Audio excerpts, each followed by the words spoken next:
Hello everyone, welcome back to our channel. So வாங்க கொஸ்டினோட சொல்யூஷன்ஸை பார்க்கலாம். A horizontal force of 1 Newton is needed to keep a block of mass 0.25 kg on a okay.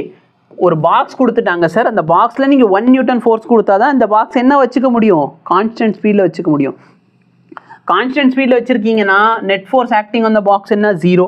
அப்போ முன்னாடி act ஆகிற ஃபோர்ஸும் பின்னாடி act ஆகிற frictional force ஈக்குவலாக இருக்குது. Suppose முன்னாடி ஆக்சிலரேட் ஆகுதுன்னா என்ன அர்த்தம், முன்னாடி ஆக்ட் ஆகிற ஃபோர்ஸ் அதிகமாக இருக்கணும், அப்போ தான் ஆக்சிலரேட் ஆகும். ஆனால் என்ன சொல்கிறேன், கான்ஸ்டன்ட் வெலாசிட்டியில் போகுது, அப்போ என்ன நெட் ஃபோர்ஸ் 0. அப்போ முன்னாடி ஆக்ட் ஆகிற ஃபோர்ஸ் பின்னாடி ஆக்ட் ஆகிற ஃபோர்ஸ்க்கு ஈக்குவலாக இருக்கணும்.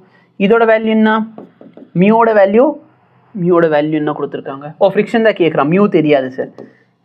என்ன சார் 0.25, ஜியோட வேல்யூ 10. அப்போ 1 is equal to mu into 2.5. அப்போ மியோட வேல்யூ என்ன 1/2.5. 1 2.5 டிவைட் பண்ண ஆன்சர் என்ன கிடைக்கும் 0.4. இப்போ நீங்கள் பார்த்த சொல்யூஷனை பெரிய லாங் வீடியோலேருந்து நாங்கள் கிளிப்பாக எடுத்து போட்டிருப்போம். ஸோ மேபி உங்களுக்கு புரியல அப்படின்னா எங்களுக்கு கமெண்ட் பண்ணுங்கள், நாங்கள் கண்டிப்பாக இந்த வீடியோக்கு ஒரு டெடிகேட்டான சொல்யூஷனும் கொடுக்குறோம். ஓகேவா?